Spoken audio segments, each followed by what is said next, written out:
Hola a todos, bienvenidos a un nuevo capítulo de Suma Electoral, el mejor programa de análisis político de Chile. Estamos grabando hoy día, martes 16 de abril, en la noche. Don Eduardo Galás, Eduardo Zafilio, ¿cómo están el día de hoy? Muy bien, Vicente, muchas gracias. Muy bien, muy buenas noches a ambos. Perfecto, muchas gracias. Bueno, el día de hoy yo tenía planificado que, y esto no es broma, que habláramos de la nueva ley que permitía, digamos, que las personas que tenían un perro y se les moría podían ausentarse del trabajo. Porque nos parecía un tema interesante a abordar, digamos, no la ley particularmente, sino que todo este nuevo fenómeno que está sucediendo con los perros y los seres sintientes. Me parecía que era un tema interesante. No obstante, el fin de semana tuvimos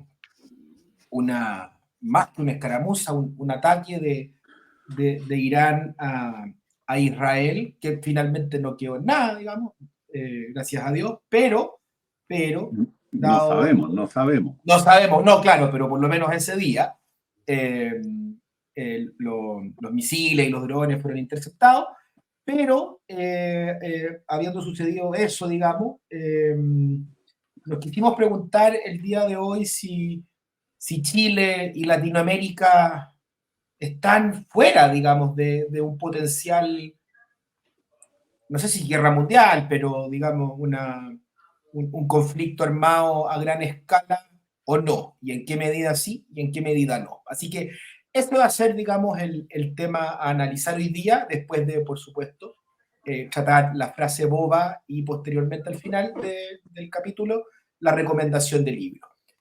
Sin embargo, aprovecho de contar, antes de dar la palabra para la frase boba, que YouTube me avisó que hoy día, justo antes de meterme aquí al programa, se celebran 2 años de la creación de este canal, hoy día, así que wow, 2 años. 2 años, ¿cierto? 3, 2.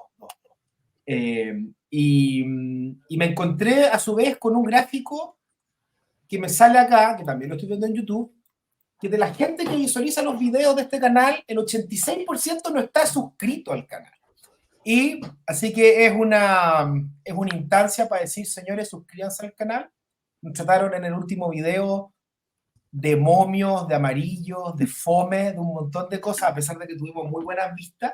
Y puede ser que seamos todas las anteriores, pero lo que no pueden negar es que este programa se esfuerza por subir, digamos, la vara del análisis político y de la seriedad también en el debate público.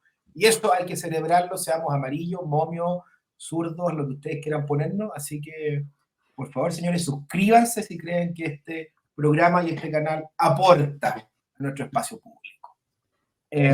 Eso. Habiendo dicho lo anterior, entonces vamos a ir a la frase boba que tenemos, pero por montones. Así que voy a ir con la intro de la frase boba y después le paso la palabra a don Eduardo Zafilio.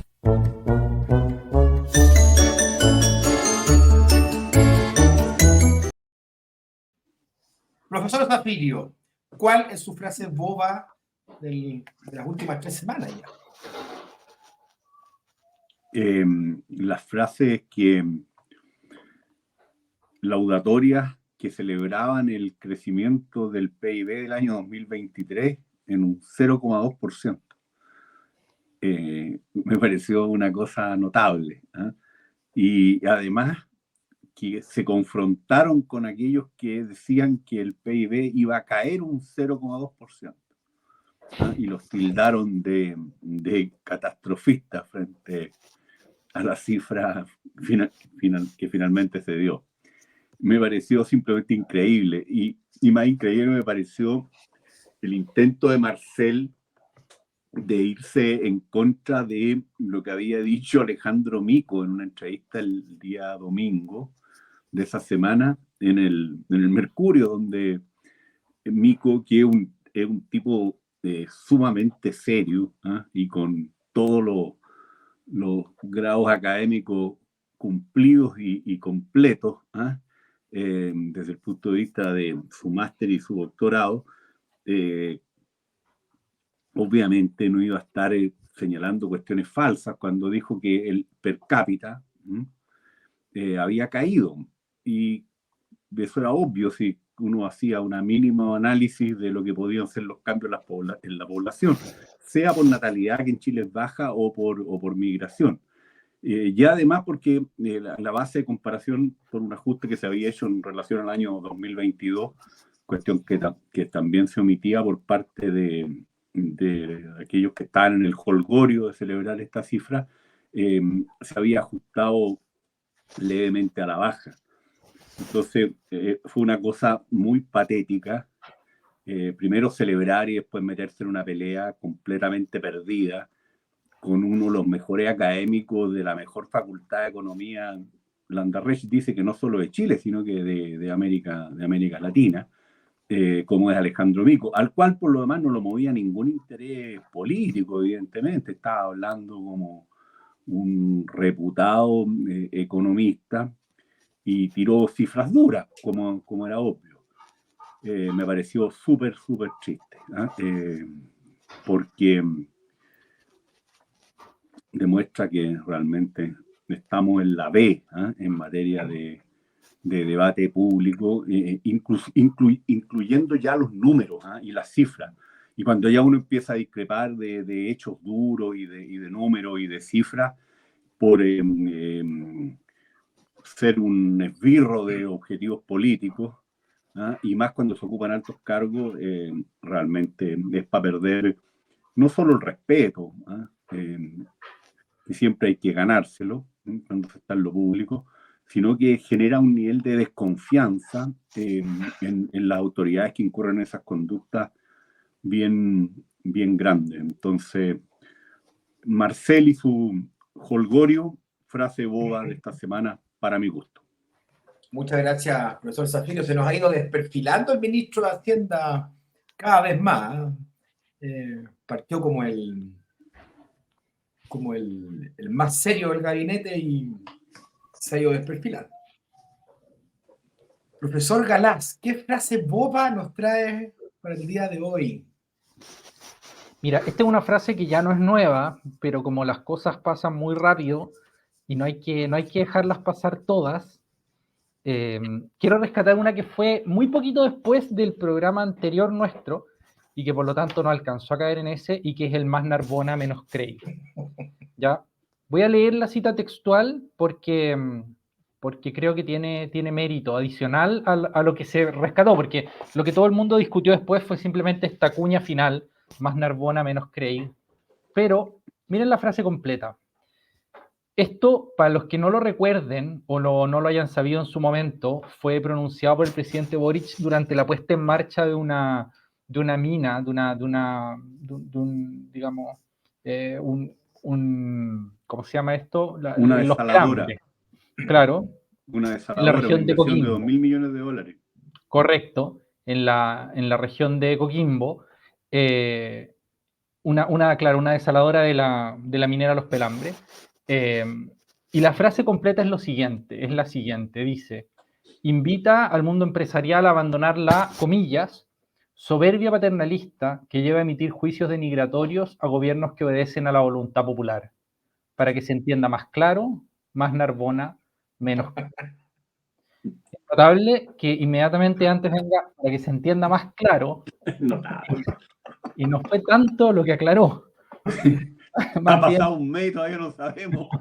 Generó una buena secuencia de dimes, diretes, desmentidos varios. Bueno, pues la frase yo creo que había que mencionarla, porque tiene muchos elementos, tiene muchas cosas. A ver, empezando por el mal gusto de, en una actividad como esa, poner lo que mucha gente, digamos, dijo, esto no tiene ni una originalidad mía, pero poner en relación como a dos familias, básicamente, dentro del clan Luxich, ¿no es cierto? Y ponerlas en oposición, diciendo estos son los buenos y estos son los malos.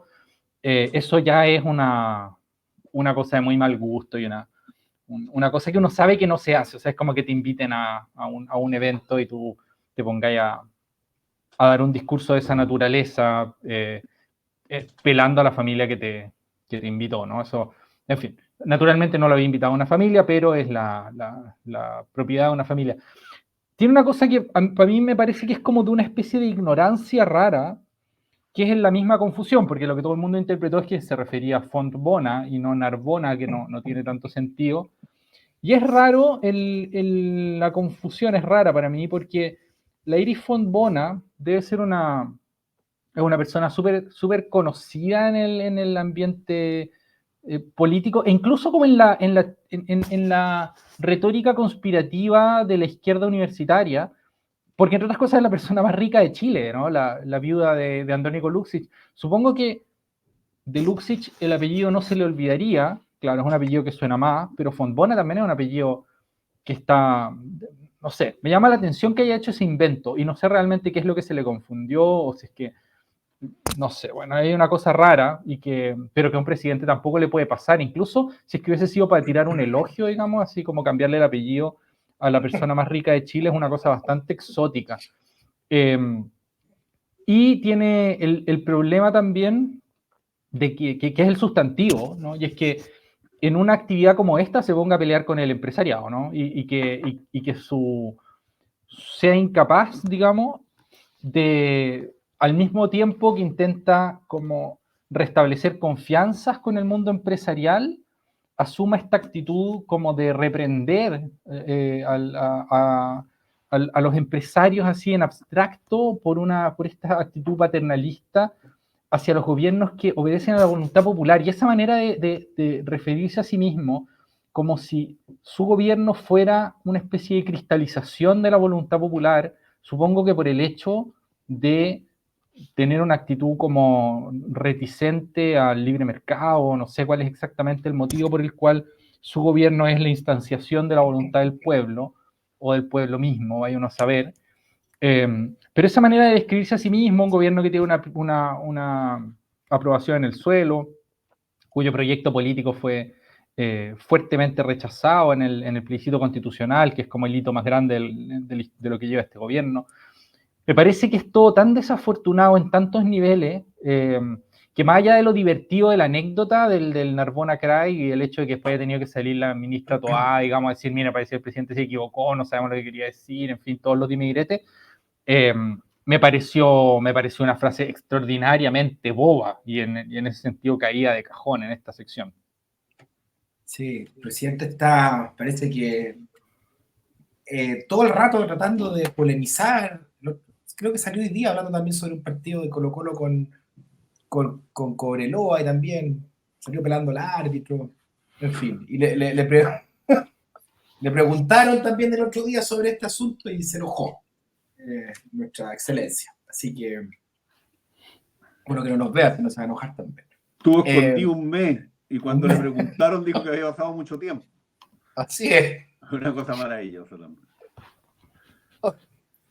Oigan, profesores, ya habiendo analizado la frase boba, nos vamos a meter ahora en el análisis y yo me voy a agarrar de una entrevista que también la recomiendo, muy, muy buena, que le hizo Fernando Paulsen a José Rodríguez Elizondo en CNN hace poquito, está en YouTube, tiene que haber sido la semana pasada. Bueno, y ahí Rodríguez Elizondo, el periodista y analista internacional, comentaba que estamos viviendo en un mundo encabritado. Y en el fondo hacía ahí alusión a que estamos viviendo en un mundo con gran convulsión, con muchas zonas de conflicto, algunas potenciales, otras reales. Y algunos ya se atreven a hablar de una eventual guerra mundial o conflicto armado a gran escala. Muchos lo pensamos también el fin de semana. Entonces, la pregunta de hoy día tiene que ver también con algunos memes que vi, que salían en Twitter, que salía, bueno, la tercera guerra mundial viene y aquí, digamos, y ahora celebro vivir en Latinoamérica, como si acá no fuese a pasar nada. Entonces, en este escenario, digamos, de gran convulsión, específicamente en Chile, ¿estamos protegidos viviendo en nuestro propio mundo paralelo y alejado, preocupados de nuestros pequeños y diminutos problemas provinciales? provincianos tales como quien sale elegido presidente de la Cámara de Diputados, que es el tema que se ha conversado hoy día, o bien estamos metidos totalmente en este mundo encabritado y cualquier conflicto a gran escala va a tocar nuestras puertas, queramos o no. Profesor Zafirio, usted parte. O sea, yo creo que es imposible pensar que si se generan conflictos de la envergadura que se pueden dar, y no necesariamente una tercera guerra mundial, pero ya el solo enmarcamiento en términos regionales del conflicto de la Unión Europea, en el fondo, con los rusos, a raíz de la situación ucraniana, o las consecuencias que puede tener desde el punto de vista del involucramiento de Estados Unidos y de Japón, entre otros, una invasión china a Taiwán. ¿Para qué decir el conflicto del Medio Oriente, donde en definitiva es obvio que hay un juego de otros actores más allá de Irán y de Estados Unidos, y de Israel y de los europeos, las declaraciones de Putin diciendo que en definitiva Irán había actuado en defensa propia, o sea, avalando lo que es la tesis del gobierno iraní a raíz de los 300 drones y misiles que lanzaron sobre Israel hace un par de días, más la actitud cautelosa, en la sombra, más prudente de los chinos, pero donde es evidente que no miran con desagrado ninguno de estos conflictos que desvían esfuerzos y atención básicamente de los norteamericanos, con los cuales están en una situación de conflicto abierto, cuya expresión más clara tiene que ver con la economía, desde Trump, pero donde hay una gran continuidad en la política que ha seguido Biden y los demócratas en relación a lo que eran las políticas económicas proteccionistas o a lo que fueron las políticas proteccionistas de Trump. Y además, obviamente, todos sabemos que en los últimos años los factores geopolíticos han operado incluso contra lo que eran los dogmas del libre comercio, etcétera. Y esto antes incluso de la pandemia. Entonces, creer que una situación de este tipo no nos va a afectar, además en un barrio donde ya hay gente que se está pronunciando todos los días. El ejemplo como más histérico es el de Milei, digamos, que ya ha llegado a una situación bochornosa con lo que ha dicho en relación a que su política exterior es estar alineada detrás de Estados Unidos y de Israel, pero tenemos el caso también de nada menos que de Lula, que ha mostrado claramente un desmarque de lo que es la posición norteamericana y europea, por ejemplo, en relación a lo que es la invasión de Ucrania por parte de Putin.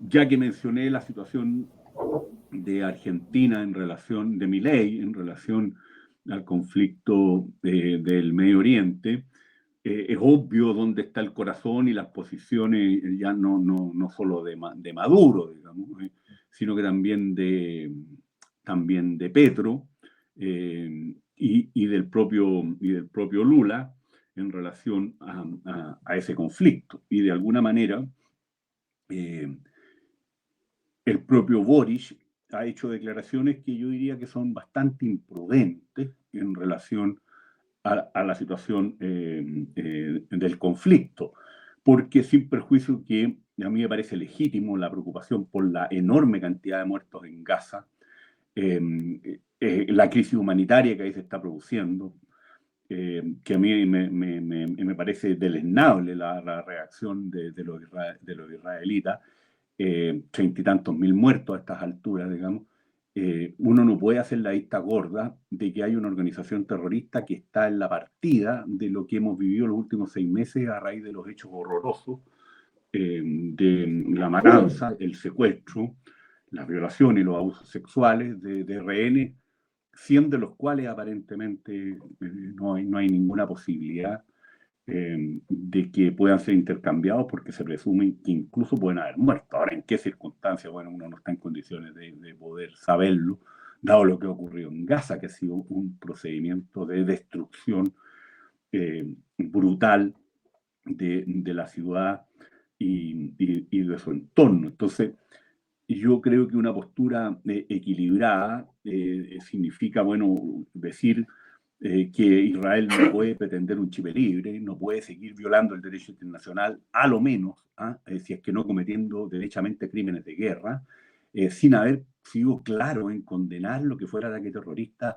de Hamás y lo que es la postura histórica de Hamás. ¿Para qué decir de los iraníes que están desde la revuelta de finales de la década del 70 del siglo pasado, en una política expresa de convergencia con las posturas de los grupos extremistas en el sentido de negar la posibilidad de la existencia de Israel? Entonces, aquí lo razonable y lo lógico es que se cumplan los acuerdos internacionales y los compromisos que a Netanyahu no le interesa cumplir para nada, y eso está clarísimo.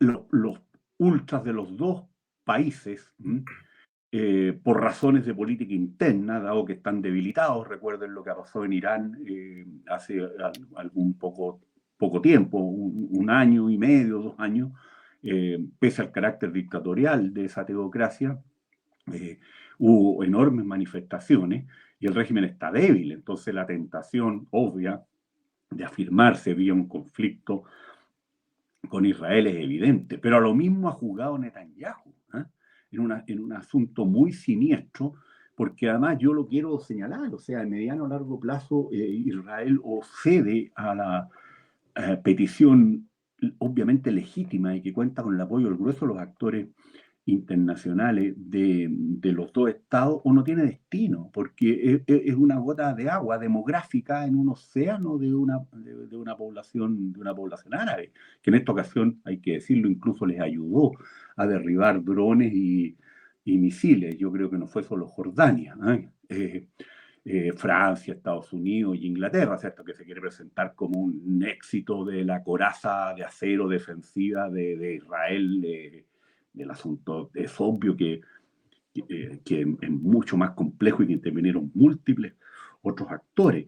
Y además, Israel los últimos meses ha seguido viendo erosionada por culpa de Netanyahu y de su gobierno, su legitimidad ante importantes actores de las democracias occidentales, europeas y norteamericanas.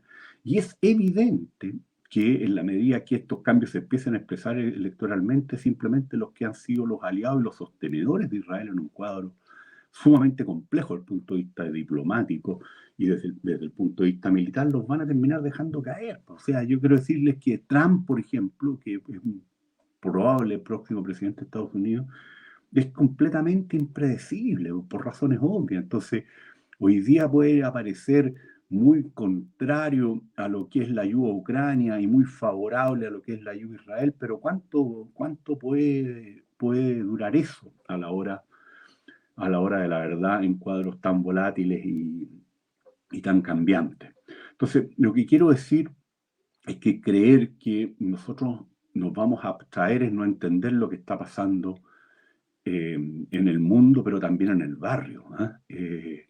Y las repercusiones de esto van a ser evidentes. Todos estos conflictos tienen impacto. Piensa tú, por ejemplo, lo que puede significar un conflicto en el Medio Oriente desde el punto de vista de lo que es el precio del petróleo, del cual hasta el día de hoy seguimos siendo dependientes, y en el caso nuestro, de los chilenos, mucho más dependientes aún. O lo que podría ser un conflicto donde se involucrara China a raíz de Taiwán, nuestro principal destino exportador. O sea, este asunto de pensar que esto no nos va a pegar es completamente absurdo, porque esto va a tener repercusiones a lo mejor no directamente militares, o de actuaciones de grupos ultras y terroristas, digamos, que están operando en muchísimos lados. Bueno, y en Argentina, hoy día mismo hay un debate donde está cruzado de nuevo Boric contra Patricia Bullrich, a raíz de que Bullrich en una entrevista al pasar dice que Hezbollah está operando desde Chile. Y entonces la respuesta primero de Carolina Toá es decir, aquí no hay amenaza de Hezbollah a Chile, pero si es que ese no es el punto. O sea, el hecho que esté presente un grupo terrorista en Chile es para operar en algún lugar. Y además, en el caso argentino hay que ser particularmente cuidadoso por algo obvio, porque hubo un atentado horroroso en la AMNIA, que hasta el día de hoy no está plenamente investigado y los culpables sancionados, pero donde ya es claro que hubo una actuación de grupos terroristas apoyados por Irán y donde además se involucraron sectores políticos gobernantes de Argentina. Entonces, esto es una situación absurda. Mira, a mí me recuerda la misma situación que pasó a raíz de la crisis del 2008-2009. Algunos analistas habían levantado la tesis, que fue parcialmente verdadera, de que dado la emergencia de China y de otros actores básicamente asiáticos, se podía producir una situación de desacople entre lo que podría ocurrir en caso de una recesión en Estados Unidos y en Europa, que habían sido históricamente las locomotoras que habían empujado durante el siglo XX el crecimiento económico, porque esas locomotoras, en caso de entrar en recesión, iban a ser reemplazadas por la demanda china y la demanda asiática. Bueno, vino la crisis del 2008-2009, que tuvo como centro el corazón del capitalismo financiero, Wall Street, la City. Fue brutal el impacto en Estados Unidos, brutal también el impacto en Europa, que además, por razones que no es el caso entrar a analizar aquí, pero que algunos europeos lo tenían muy claro. Yo se lo escuché a un diputado del PP español el 2009. Los europeos les ha costado mucho más salir, digamos, de las consecuencias de esa crisis que a la economía norteamericana. Probablemente cometieron algunos errores en el manejo de la política económica, pero estaban en una situación mucho más compleja para enfrentar esa crisis bárbara del 2008-2009. Y efectivamente se produjo un desacople en el sentido de que la locomotora china y asiática siguió empujando algunos años lo que era la demanda de los commodities en América Latina, y parecía que aquí no había pasado nada. En el caso chileno nos afectó, pero había mucho ahorro, se hizo una intervención muy fuerte por parte de las autoridades económicas, ahí anduvo muy bien el trabajo de Velasco, el Ministerio de Hacienda, y del Pepo de Gregorio en el Banco Central frente a la tremenda crisis. Se gastaron puntos importantes el PIB en un esfuerzo fiscal que no conocíamos, que solamente fue superado en el gobierno de Piñera II a raíz de la pandemia, y parecía que lo peor había pasado. Pero resulta que ya en el 2012 empezamos a tener señales de ralentización de la economía y empezaron las bajas de tasa, y las cifras están clarísimas. O sea, nosotros llevamos prácticamente 10 años con el PIB estancado. Nos pegó un poco más tarde la crisis del 2008-2009. No solo a Chile, sino que a América Latina. Pero nos terminó pegando. Y yo quiero decir simplemente dos cosas. Este domingo escribe una columna Jorge Quirós, un economista muy serio, de derecha, y dentro de todas las cosas que dice me interesa resaltar solamente dos, que son las cifras de lo que pasó el 2010 y el 2013. Dice Quirós, entre 1987 y 2008, el comercio mundial como proporción del PIB se expandió casi ininterrumpidamente, escalando un 35 a algo más de un 60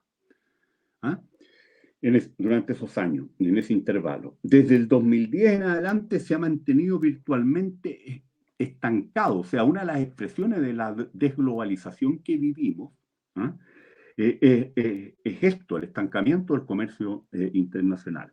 Y las exportaciones de Chile en términos reales han acusado el golpe, mientras en 1987-2013 crecían a razón del 7,1% anual. desde el año 2013, o sea, hace 11 años en adelante, se han estancado. Entre paréntesis, esto muestra que el problema de Chile y de su ralentización del crecimiento es mucho más complejo que una reforma tributaria mal hecha, ¿eh? O del neoliberalismo demoníaco de la derecha malvada con Piñera, para los simplistas del otro lado. La verdad es que antes de esto en Chile lo que empezó fue una tremenda crisis de la productividad. Y como dijo Krugman, un economista centroizquierda norteamericano, no sospechoso de neoliberalismo alguno, en el largo plazo la productividad lo es todo. Entonces, esto nos ha pegado tan fuerte que llevamos 10 años prácticamente con el PIB sin crecer, pese al jolgorio de Marcel, digamos, con el 0,2% del crecimiento del PIB. Y además, políticamente, esto se ha llevado sistemas de partido por delante completos en democracias como, por ejemplo, la francesa, y sacudones mayúsculos en otros lados, como en España. Incluso en Alemania hay una situación complicada por la emergencia de la Alternativa por Alemania, que es la derecha radical alemana. Aquí ha pegado súper fuerte. El sistema de partidos nuestro de hoy no tiene nada que ver con el que teníamos el año 2010. Entonces, al final, estos fenómenos nos pegan desde todo punto de vista. Y estamos viviendo una desglobalización que tiene distintas facetas, y la más preocupante es que el derecho internacional y las reglas han empezado a ceder terreno frente a la fuerza. Y los ejemplos más brutales de eso es la situación europea, que es extremadamente complicada, porque Putin es un agresor evidente, creo que además es un criminal de guerra, digamos, y de hecho ya se está actuando en contra de él sin perjuicio de lo que puede pasar mientras esté en el poder. Es bastante obvio, va a quedar impune. No se va a arriesgar a viajar a ningún lugar donde pudiera operar la acción del Tribunal Penal Internacional. Y empezó en Crimea, y ahora vemos la situación que se está dando desde hace 2 años y algo más en Ucrania, las consecuencias de una derrota ucraniana que en los últimos meses ha empezado a aparecer como una alternativa posible, pueden ser brutales. Yo mismo les mandé ahí a ustedes hace algunos días algunos análisis del efecto dominó que esto puede tener sobre los países bálticos, Lituania, Letonia, sobre todo Estonia, Polonia, lo que puede pasar, digamos, con las reivindicaciones de los húngaros sobre territorio y poblaciones que hoy día están en Rumania. Bueno, la situación de Moldavia es extremadamente débil, por nombrar simplemente algunos efectos. Y además, el impacto político demoledor de que una vez más Estados Unidos y ahora también los europeos aparecen como aliados simplemente no confiables. O sea, en Polonia hoy día se dice no hay que cometer el error que cometieron los ucranianos de renunciar, pensando en el escudo protector europeo y norteamericano, a la energía nuclear, a la bomba atómica, que la tenían, digamos, habían grandes arsenales en Ucrania, que quedaron ahí porque formaba parte de la Unión Soviética. Entonces, el cuadro es completamente explosivo. Yo quiero decirle también a todos estos bobitos que creen posible un aislamiento chilense, digamos, o latinoamericano, que nosotros tenemos un acuerdo con la Unión Europea, que es un acuerdo que va mucho más allá de lo económico. No tenemos un tratado de libre comercio. Y eso se acaba de renegociar bajo este gobierno. Entonces, las consecuencias en un barrio tan malo como en el que estamos nosotros, en medio de esta radicalización política en tantos lugares, por parte de radicales de derecha, que se denuncian mucho por los bien pensantes, porque ahí como Trump es como un ícono, pero muchas veces no se ve el radicalismo de izquierda. Hay un populismo de derecha fuerte, potente, que en los últimos 15 años se ha potenciado, pero también hay un radicalismo de izquierda. España no tenía populismo de izquierda, y ahí apareció lo que todos sabemos, con Pablo Iglesias. Incluso en algún momento se habló de la posibilidad del reemplazo. Chile tampoco tenía populismo de izquierda, tenía un partido comunista pequeño, aislado, digamos, marginalizado, y hoy día Boric tiene el apoyo de un 25% de gente que para nada podrían caer en lo que son las categorías, digamos, del socialismo democrático, de la socialdemocracia. ¿Ah? Bueno, lo mismo pasó en Grecia. ¿Para qué hablar de en lo que terminó el sistema italiano, que es una cosa penosa, digamos, incluso en un momento cogobernando los populistas de izquierda con los populistas de la derecha más extrema, digamos. Entonces, el cuadro de estos fenómenos son cuadros que, sin lugar a dudas, nos van a golpear. Y la disputa geopolítica entre Estados Unidos y los chinos es una cuestión que también hay que mirarla con sumo cuidado, porque si alguien piensa que en una confrontación que cada vez va escalando más, los norteamericanos no van a apretar en lo que es su zona de influencia, como es en Latinoamérica, simplemente no entienden nada. Entonces, por mucha retórica y discursos que haga Petro, digamos, que haga Boris, la situación de Lula puede ser un poquito más distinta, porque Brasil finalmente es un jugador global y se van a andar con más cuidado con él. Aquí va a venir un aprete muy fuerte. ¿Y qué es lo que van a hacer a la hora de las verdades? ¿Se van a ir con los chinos contra los norteamericanos? ¿Se van a ir a favor de los rusos y de Putin contra los acuerdos políticos, comerciales, económicos, culturales, a todo nivel que tenemos con la Unión Europea?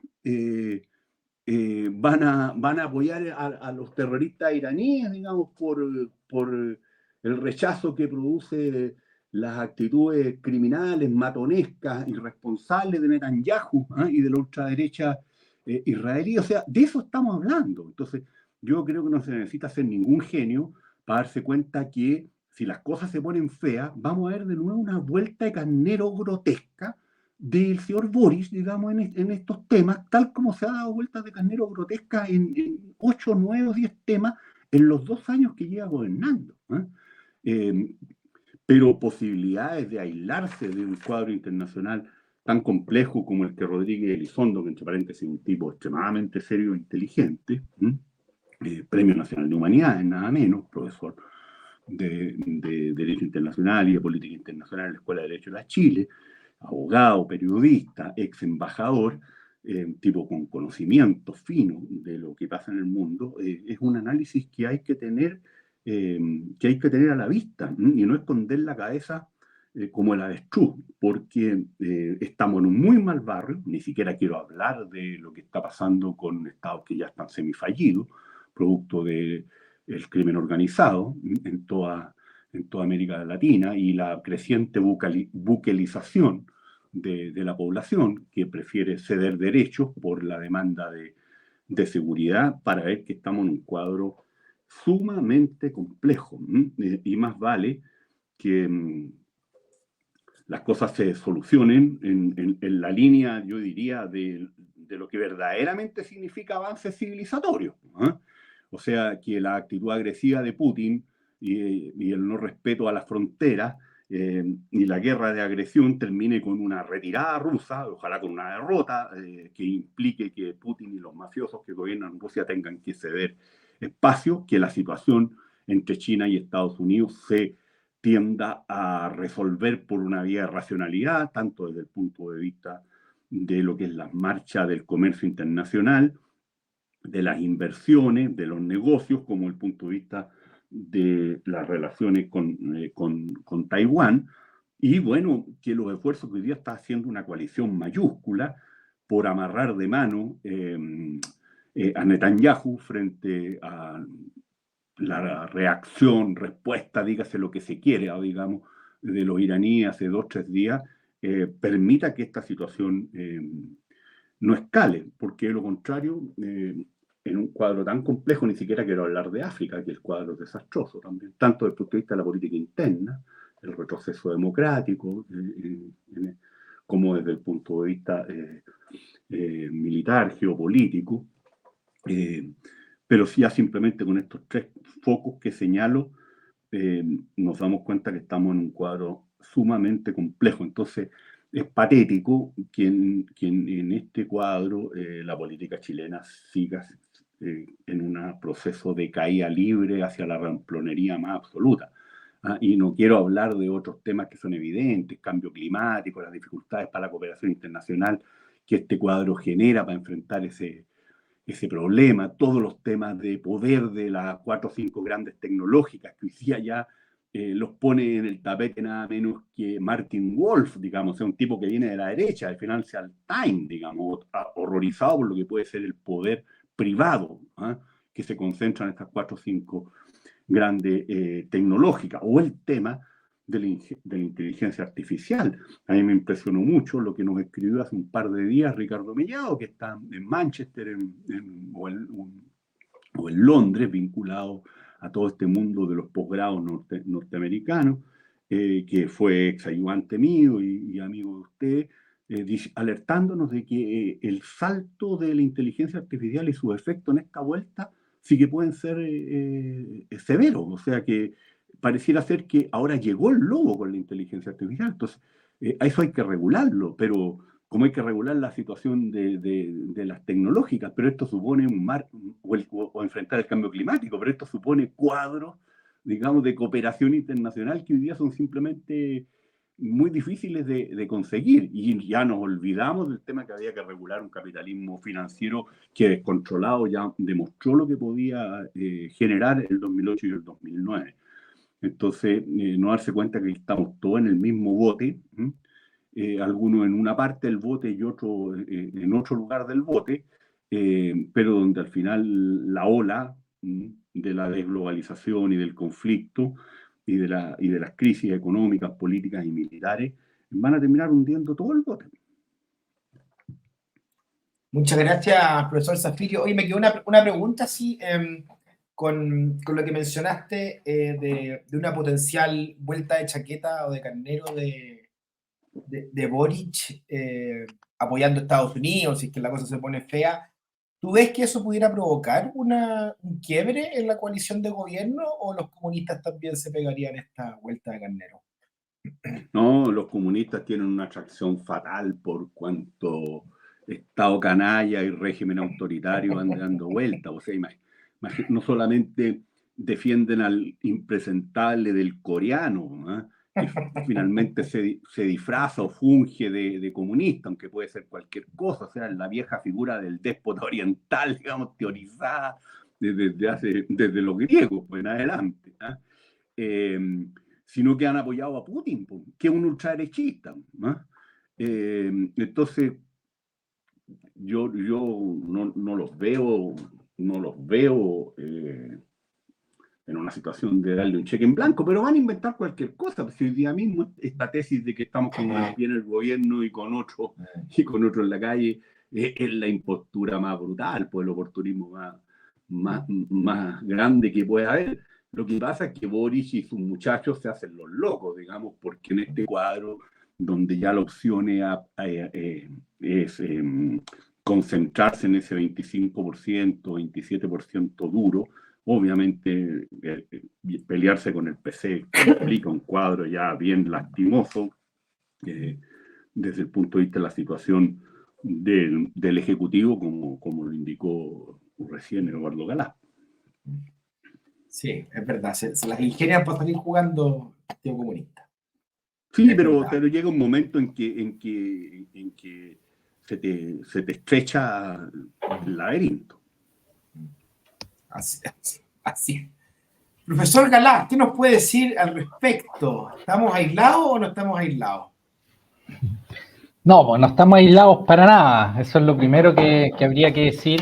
Mira, a ver, voy a tratar de ser ordenado en atención al tiempo, pero mira, lo primero es que hay un sentido indirecto en que cualquier conflicto global generalizado afecta a los pueblos como Chile, que por ejemplo no tenemos combustibles, no producimos nuestros combustibles, sino que los importamos todos. Eso ya inmediatamente te dice que en contextos de conflicto global la economía nos va a pegar fuertemente siempre, ¿no? Nosotros ya lo pudimos vivir en el cambio, incluso en el precio como del aceite de maravilla, digamos, el aceite de girasol, por el conflicto en Rusia y que de repente la botella de aceite de maravilla estaba más cara que el aceite de oliva, eso que es un detalle así súper ínfimo, pero si uno se quiere imaginar un conflicto abierto entre potencias mundiales, o aunque fuera al modo de la Guerra Fría y no al modo, digamos, de las Primera y Segunda Guerra Mundiales, es un escenario en el que a nosotros se nos encarece todo porque se nos encarece el transporte y, por ejemplo, en Santiago todo se encarece porque Santiago no produce alimentos, así, cosas así de elementales, ¿no es cierto? Y esa es como una forma inmediata, indirecta en que las cosas nos golpean.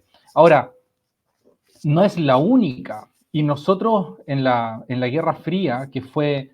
Si a mí me preguntan, a mí de hecho el concepto de Tercera Guerra Mundial siempre me ha parecido que es un poco ficticio en el sentido que omite el rasgo de guerra mundial que tuvo también la Guerra Fría. Yo soy de quienes creen que la Guerra Fría, aunque haya tenido características diferentes, fue también un conflicto global generalizado y que involucró a las dos principales potencias del mundo de manera directa, involucró, en fin, o sea, focos bélicos en todo el mundo, lo más conocido quizás es lo que pasó en Vietnam, con involucramiento completo de Estados Unidos, lo que pasó que en Afganistán, con el de la Unión Soviética, pero a nosotros la Guerra Fría nos afectó directamente y tuvimos un conflicto nosotros abierto que es parte de la Guerra Fría, más allá de que para nosotros lo que pasó en la dictadura y en la Unidad Popular sea como una experiencia súper idiosincrásica nuestra y la hayamos vivido como un rasgo así como muy singular de nuestra historia, pero Chile no dejó de ser una pieza más en el gran juego de mesa, digamos, de la política global y lo que pasó en Chile es muy análogo a lo que pasó en Argentina o lo que pasó, uno podría decir, en Centroamérica, en fin, en muchos lados, ¿no? En Nicaragua, en fin. Hubo una guerra mundial que uno podría haber llamado Tercera Guerra Mundial, solo que le dimos otro nombre, digamos, ¿no? Y porque no tuvo escenarios de conflicto bélico abierto entre las potencias, sino que en general le pasaron armas a otros para que se pelearan entre sí. Pero ese es un ejemplo vivo que nosotros tenemos de que un conflicto abierto nos puede llegar directamente, ya no en la forma de Chile mandando, qué sé yo, reclutas, digamos, a defender a las fuerzas occidentales en una trinchera en México, digamos, o donde sea, en Ucrania, donde uno quiera imaginarse que se desate el conflicto, sino en la forma de conflictos internos abiertos que, como lo describe Hobsbawm, que siempre me ha gustado, digamos, describe la Guerra Fría como una guerra civil ideológica universal. Esta idea de guerra civil ideológica universal, hay otra formulación que está medio de moda, que es la de Guattari, ¿no es cierto? Como de guerra molecular o lo que llaman revolución molecular, esto como conflictos que se dan a nivel local y que son formas especificadas, digamos, de conflictos globales.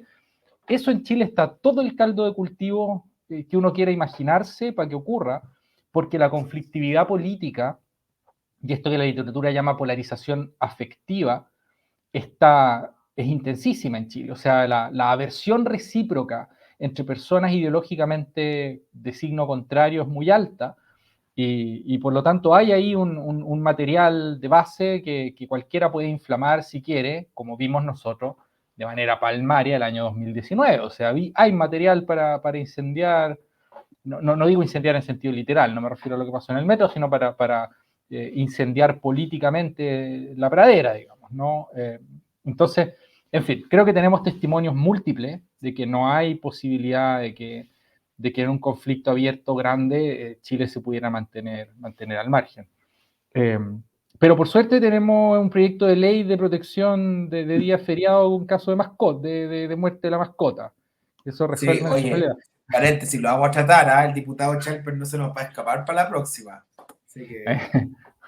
A mí perdón por la salida de libreto, pero me da mucha risa porque así como parecía un poco ridículo ponernos a hablar de los perritos mientras está el mundo en este nivel de conflictividad, pero también da cuenta de las preocupaciones de nuestro sistema político. En fin, bueno, lo veremos en su momento.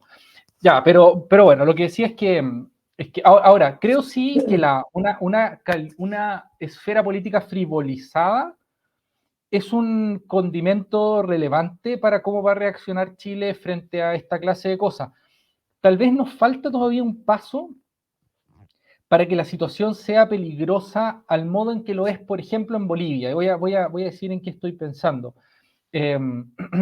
Bolivia, según muchos analistas, tiene desde al menos la segunda mitad del gobierno de Evo Morales, básicamente es un estado dirigido por el narcotráfico, ¿no?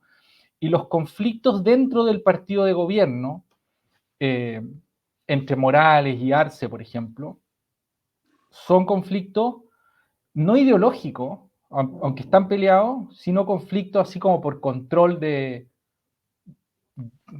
grupos así dedicados al narcotráfico, ¿cachai? Esto yo se lo he escuchado a analistas internacionales, que yo obviamente a mí no me consta ni que Evo Morales ni que Arce sean capos de la droga, pero hay gente que dice que esos son los intereses que están en juego en esas tensiones. Cuando pasa algo de ese nivel, o sea, cuando, digamos, el crimen organizado, el narco, se toman las dirigencias políticas de un modo así más completo, claro, ahí la pregunta que hacía Zafirio al final sobre si, no sé, se van a ir con China, con Rusia, con los terroristas musulmanes, en el caso de Bolivia sí, pues, digamos, o sea, en el caso de Bolivia, si es que el que gobierna Bolivia fuera un tipo razonablemente sensato, como lo fue, no tengo idea, probablemente Mesa o como lo fue, no sé, en fin, no quiero meterme tampoco en la política interna boliviana, pero no sé, la opinión que yo tengo, por ejemplo, de Sánchez de Lozada, que era un tipo que más allá de lo competente que haya sido, era razonablemente sensato, no se habría metido, digamos, con Irán, ¿cachai? La política actual boliviana sí se puede meter con Irán. Y yo creo que si para nuestro mal la primaria de la izquierda lo hubiera ganado Jadwe en vez de Boric, y el que nos gobernara ahora, digamos, ante la eventualidad de que Jadwe le hubiera ganado a José Antonio Castro, obviamente todo eso es política ficción, pero si nos gobernara alguien como Jadwe y el Partido Comunista, por lo tanto, tuviera ese grado de influencia, yo ahí creo que posiblemente sí nos iríamos con Irán, digamos, y las declaraciones de nuestras élites políticas serían de otra naturaleza. A mí, en ese sentido, como hemos comentado más de una vez, lo que yo más rescato del gobierno de Boric, quizá lo único que realmente rescato del gobierno de Boric, es que no ha estado disponible para meterse en la cama con terroristas internacionales y que en ese sentido ha mantenido una actitud que con irresponsabilidades más o menos, imprudencias más o menos, no ha sido de entrega de Chile a agendas internacionales sospechosas o canallas, como las describía Zafirio. A mí en ese sentido me parece que el rol del PC sí puede ser muy, muy significativo. O sea, hay fuentes que señalan que el Partido Comunista está permanentemente tensionando al gobierno desde dentro, digamos, en esa dirección, o sea, para que se pliegue a esas agendas internacionales, y a mí, digamos, no tengo motivos para dudar que eso sea así. Obviamente no estoy ahí adentro para poder corroborarlo, pero me parece muy, muy razonable que sea así, porque el Partido Comunista es un partido internacionalista en ese sentido, y sus intereses son intereses globales y no locales, ¿no? Entonces, en fin, yo creo que ahí hay una preocupación, y a mí realmente lo que me gustaría que pasara sería que el Partido Comunista terminara abandonando el gobierno por esas tensiones, digamos. Para mí ese sería como el mejor escenario posible, incluso si uno cree que el Partido Comunista en algunos sentidos técnicos ofrece, o de experiencia política incluso, ofrece más garantías que el Frente Amplio, pero a mí a efectos de pensar Chile así como dónde se sitúa en el contexto internacional, en fin, definitivamente prefiero a Boric que al PC, digamos, o sea, eso no me cabe duda.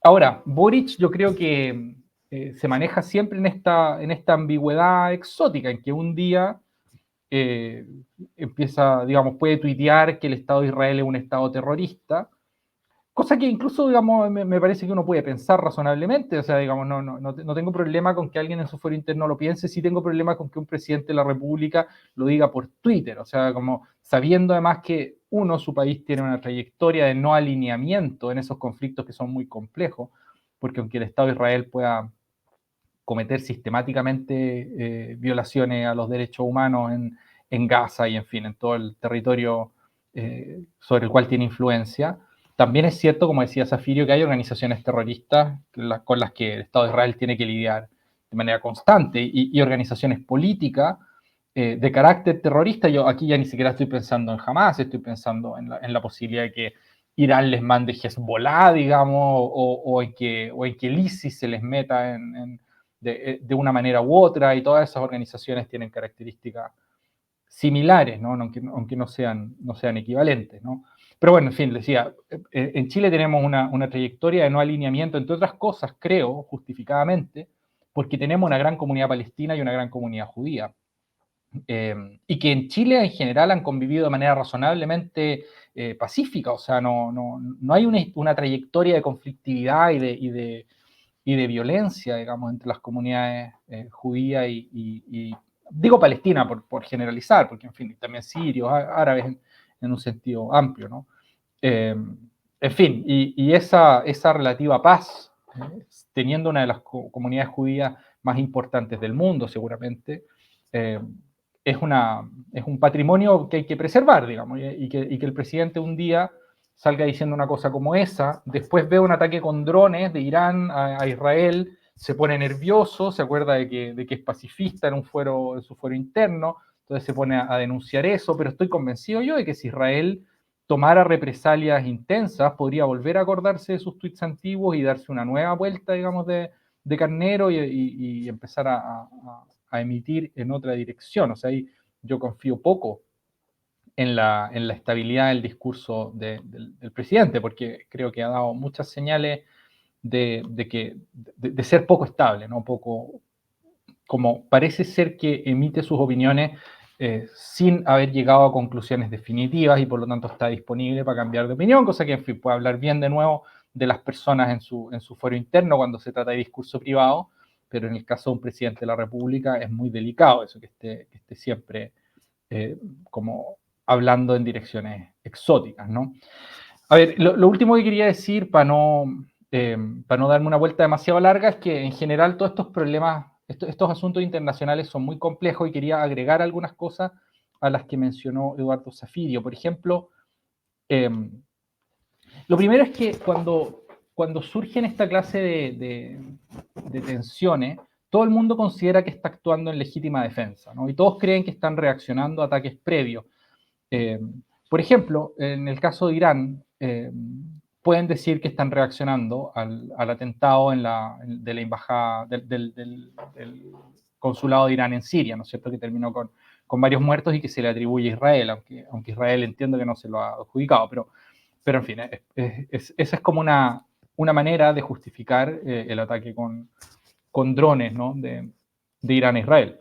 Israel mismo puede decir que está reaccionando al ataque que sufrieron por parte de Hamas, ¿no? Y que como que escribía Eduardo Zafirio, no quiero profundizar en eso, pero digamos, fue un ataque extraordinariamente cruento y en fin, o sea, que incluyó violaciones sexuales, o sea, en fin, como que completamente fuera del programa razonable de una disputa política, ¿no? O sea, eso es otra cosa, eso no es simplemente una controversia política.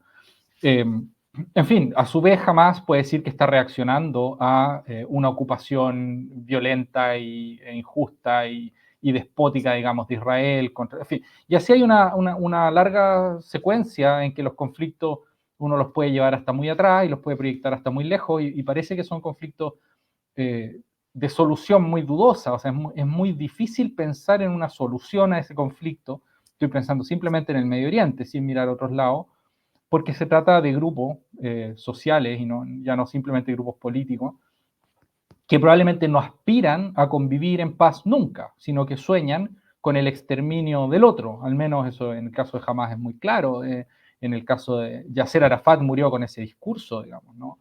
Y en el caso de Netanyahu no parece ser diferente. O sea, esa sensación de que digamos, los que creemos que para lograr la paz se necesita como mínimo tener la aspiración a convivir con el otro, bueno, eso no parece estar garantizado, digamos, en el caso del conflicto de Medio Oriente. Hay además cosmovisiones que son probablemente incompatibles. Solo por mencionar una cosa, Sayyid Qutb, que es uno de los teóricos de la hermandad musulmana, lo que está detrás del ISIS, consideraba que toda ley positiva era una herejía, porque era corregir el Corán, ¿no? Entonces, esa manera de entender la necesidad de la Sharia, digamos, dado que el Corán es un libro considerado por Qutb como perfecto, y que contiene una ley, entonces, ¿por qué usted hacer otra ley? Obviamente, esa manera de entender la vida política, ese tipo como de teología política, es muy dudosamente compatible como modo de vida con cualquier contraparte que no sea musulmana, ¿no? Y por lo tanto, el programa de los hermanos musulmanes es la implementación de la Sharia en todo el mundo, ¿no? En fin, eso implica que por lo pronto, no lo dije, pero Qutb es el formador directo de Osama Bin Laden, de un tal Osama Bin Laden, ¿no? que en fin, llevó esas enseñanzas al punto de volar un par de torres gemelas, ¿no? En fin, y entre otras cosas. Bueno, conflictos muy complejos, decía, y que no parece que tengan solución. He mencionado ese, pero a mí, por ejemplo, me preocupa siempre en estos casos el conflicto entre Armenia y Azerbaiyán. Son países que yo sé que la gran mayoría de la gente los mira con absoluto soslayos, eventualmente la gente no sabe dónde quedan Armenia y Azerbaiyán, pero, digamos, son parte del puzzle internacional. Ocurre que son países vecinos, siendo Azerbaiyán un país musulmán y Armenia un país cristiano. Dentro de Azerbaiyán hay un enclave de población armenia, pero en territorio azerí. Creo que el 97 o de ese orden de la población que vive en ese enclave, que es Nagorno-Karabaj, son armenios étnicamente hablando, quieren ser autónomos, tienen un reclamo de autonomía, y Azerbaiyán está permanentemente empujando para retomar el control de Nagorno-Karabaj, no simplemente político, sino que también étnico. Hay en este momento personas en general son armenios, digamos, la población armenia fuera de Armenia es mucho mayor que la población de Armenia dentro de Armenia, o sea, hay muchos migrantes que han huido, ¿no? Una gran diáspora. Y hay muchos que reclaman que están siendo en este momento víctimas de genocidio. El punto es que lo que evita que Azerbaiyán le pase una planadora por encima a Armenia, tanto por, digamos, superioridad económica como demográfica, es que Rusia en general, digamos, apoyaba a Armenia. Ahora Rusia tiene otros cabos que atar, digamos, y que Irán en general intentaba mantener la paz en la región y por lo tanto le dicen que tenía al gobierno de Azerbaiyán atado de mano. Ahora, ¿qué ocurre? Es que el conflicto de Rusia en Ucrania, entre otras cosas, implica que el gas que Rusia le vendía a Europa continental ya no está disponible al modo en que lo estaba antes y resulta que Azerbaiyán tiene gas. Entonces hay países de la Unión Europea que están importando gas desde Azerbaiyán, que pasa por Turquía, o sea, no necesita pasar por Rusia. Y obviamente, si es que países de Europa continental empiezan a depender de Azerbaiyán para el gas, van a ser de Azerbaiyán un aliado comercial y no van a estar disponibles tampoco para denunciar un eventual ataque genocida, inclusive, digamos, sobre la población armenia. Ese tipo de cosas son así como detalles que pueden pasar soplados, están ocurriendo en todas partes del mundo, no en todas partes, pero en muchas partes del mundo, y claro, muestran que el problema es muy complicado, porque internacionalmente yo pienso en Putin como un gobernante que es terrorista, de hecho, ¿no? Eh, Ahora, claro, también ocurre que yo simpatizo con los intereses de los armenios porque obviamente no quiero que los destruyan, digamos, ¿no? Y Putin era de alguna manera el garante de que eso no ocurriera. Lo mismo que Irán. Irán, otro estado que tiene prácticas terroristas. Entonces, es como que cuando estas cosas se empiezan a enredar de este modo, es muy difícil tomar una postura o tomar partido de manera lineal, ¿no? Y más bien uno aspira, o al menos yo aspiro, a que idealmente la situación sea desescalada y se logre que la diplomacia prime por encima de la fuerza de los hechos, digamos, ¿no? y del poder de las armas. ¿Qué puede hacer Chile al respecto? Bueno, para mí, por lo pronto, es no alinearse irresponsablemente con nadie, eh, especialmente no alinearse con aquel, digamos, con aquellos mismos grupos con los que se están aliando algunos de nuestros vecinos o con los que se han aliado algunos de nuestros vecinos pensando en Venezuela, pensando en Bolivia, ¿no? Que están tentados, digamos, a eso.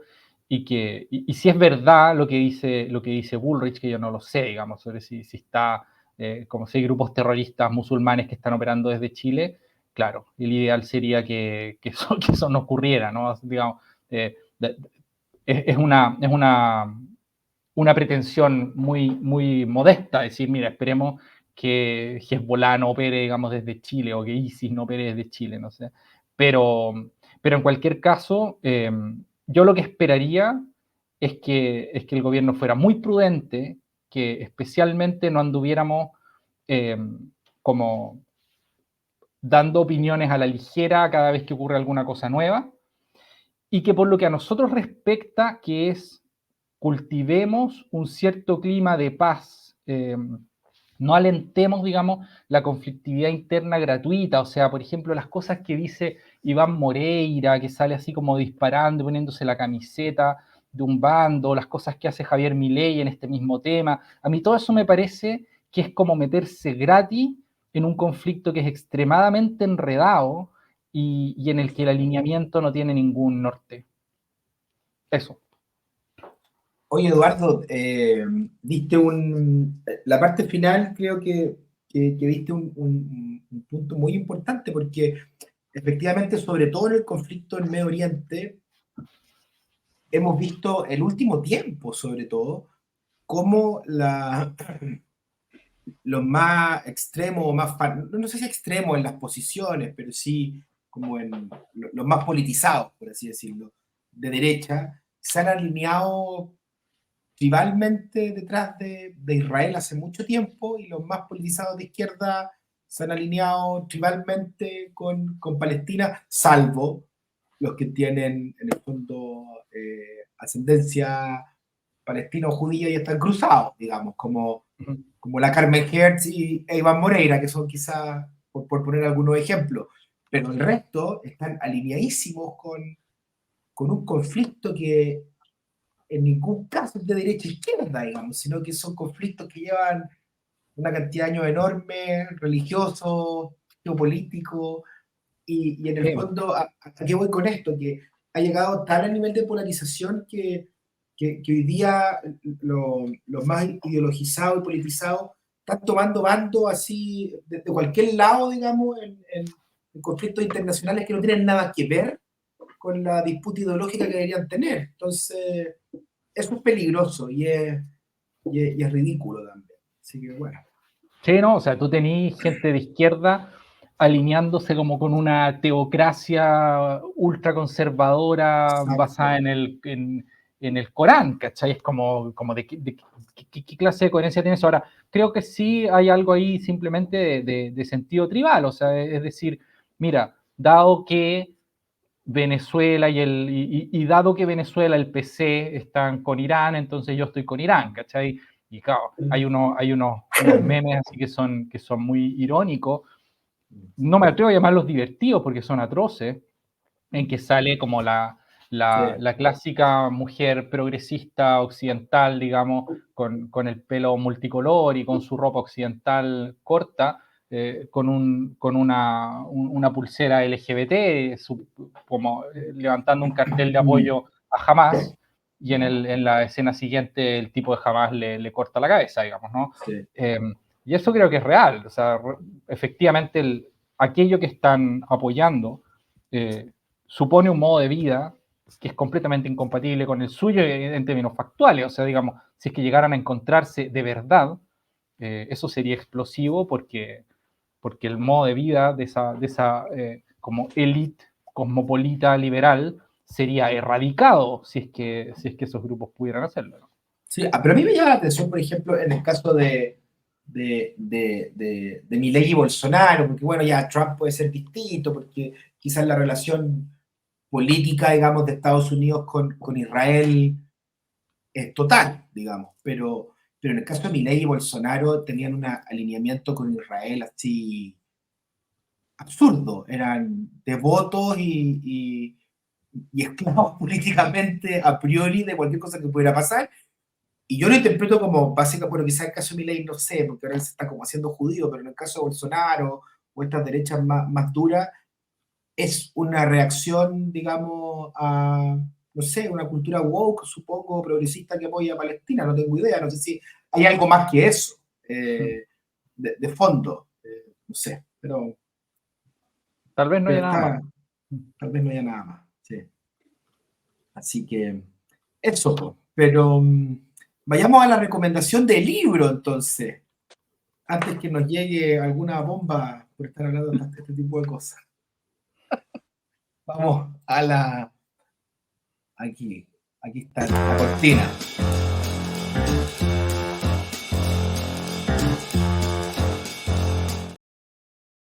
Don Eduardo Zafillo, ¿qué nos trae para leer? Los hebreos de Ratey, un breviario del Fondo de Cultura Económica, pero para ver parte de la complejidad del problema, sobre todo el capítulo cuarto, ¿eh? Que tiene que ver con la llegada de distintos grupos, desde el 2000 en adelante, a la actual Palestina, que viene de los filisteos, que parece que eran unos piratas griegos cretenses. Pero antes llegaron los cananeos, el 2000, antes de Cristo, al parecer exterminaron o esclavizaron a la población que había ahí, y entre el 1400 y el 1200 llegaron los hebreos.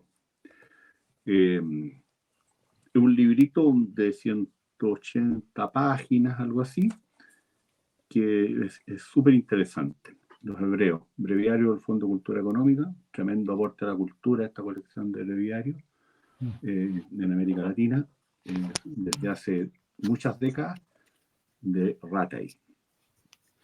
Así es, se ve. Me lo mandó también aquí Zafirio por WhatsApp. Está interesante. Los hebreos, entonces.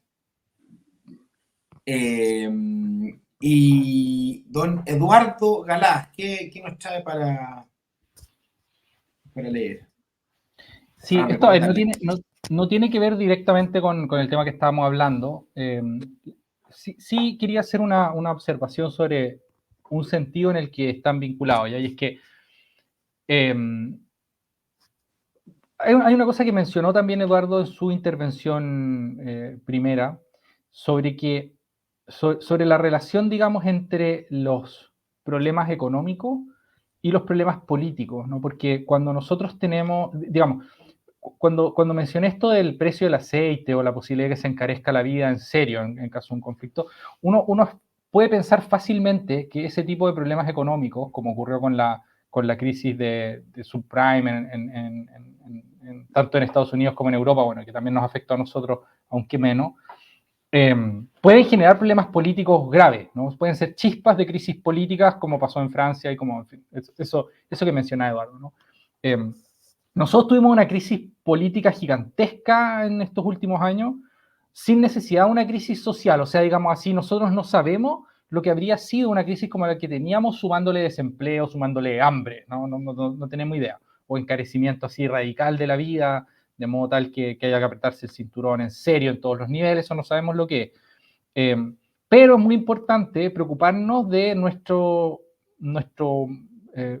propio marco social, porque si no resolvemos nuestros problemas sociales, por ejemplo, el problema de la productividad, es probable que cualquier crisis se nos venga más fuerte que lo que se habría venido si hubiésemos tenido un contexto social que fuera menos explosivo, ¿no? Ya.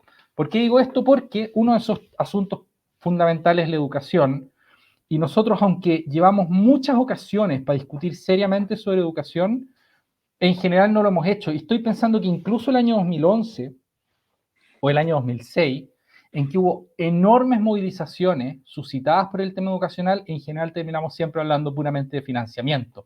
Y no hemos terminado hablando de educación, de cómo mejorar sustantivamente nuestra educación y que va, digamos así, como que nuestros jóvenes o niños aprendan a leer, escribir y a entender lo que leen y a sumar y a restar, digamos, ¿no? Esos problemas creo que mueven a hablar de educación en serio, y pensando en eso recordé un libro que publicó un amigo mío, que es don Daniel Mansuy, que es este, no sé si se alcanza a ver, creo que no le estoy achuntando.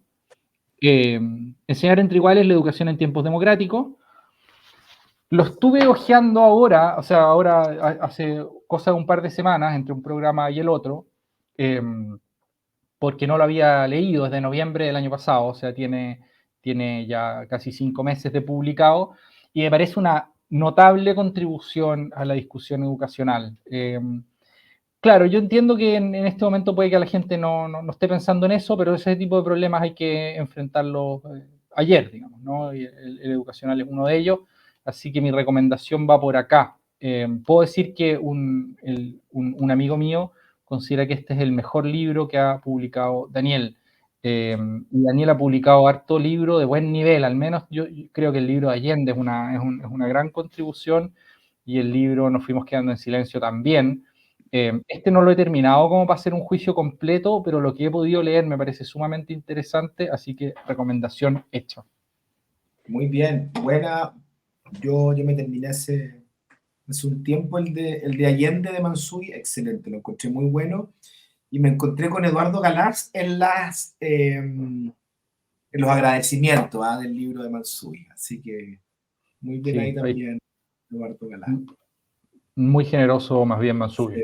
Cuando recomendaste el año pasado el libro de Mansuy, no contaste que estaba ahí en los agradecimientos. Así que... No, es un libro de él, un libro de él. En este no estoy. Este es un libro más de autor. No, es que en el otro hubo muchas discusiones previas, pero en fin. ¿Cómo? Perdón, ¿puedes mostrar de nuevo la carátula del libro, la portada? Sí. Enseñar entre iguales.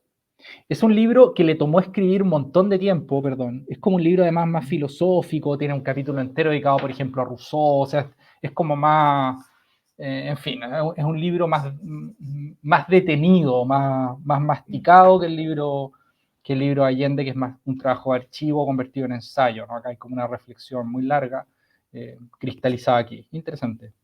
Súper, muy bien. Ya pues, señores, buen programa el día de hoy. Pudimos salirnos, como siempre, de lo más pequeño de nuestra política, que no lo quise, yo personalmente no lo quise tratar. Yo estoy aburrido en los chats y en la tele. Bueno, no veo tele, pero en lo que rebota, digamos, de la tele, que están todos hablando, supongo que el tema de la Carol Cariola con Gaspar Rivas, encuentro que ya el nivel es tan pequeño y tan picante, la verdad, que hay que tratar de mirar un poquito más arriba. Así que suscríbanse de nuevo para que sigamos haciendo esto. No nos llega ni una moneda, pero es para sentir que lo estamos haciendo bien. Antes que le llegue un dron al canal en su segundo aniversario. Sí, de la ultraderecha. Pero hay escudo. Oye, dicen en el Economist que en el escudo antimisiles estaban metidos Arabia Saudita también. Tú mencionaste Jordania. El Economist dice que Arabia Saudita también colaboró, también notable. Sí. Jordania colaboró abiertamente y Arabia Saudita como que lo dijo. Lo que pasa es que los iraníes son archienemigos de los gobernantes saudíes. Sí. Pero el enredo de Medio Oriente es completo. Pero además yo meditaba mientras tú decías, estos cosmopolitas liberales, digamos, serían exterminados por estos grupos fundamentalistas musulmanes. Pero no solo ellos, sino que todos los musulmanes, que son además una cantidad más importante que ellos, que no tienen la misma interpretación del Corán. Claro. Hoy Indonesia y Turquía han tenido más presidentas mujeres que Estados Unidos. Mira. Así por mencionar algo. Nosotros tenemos 2 gobernantes mujeres. Creo que Indonesia ha tenido 3 y Turquía 2, una cosa así. En fin, no sé. Alguna vez vi el dato, lo decía Reza Aslan, una apologeta. En fin, interesante. Bien. Así que ya, pues, señores, tengan un merecido descanso. Y nos vemos con otras frases bobas, las frases bobas del futuro que nos van a perseguir para el próximo programa. No van a faltar. Eso puedo estar seguro. No falta nada. Abrazos y buenas noches. Bien. Chao, chao.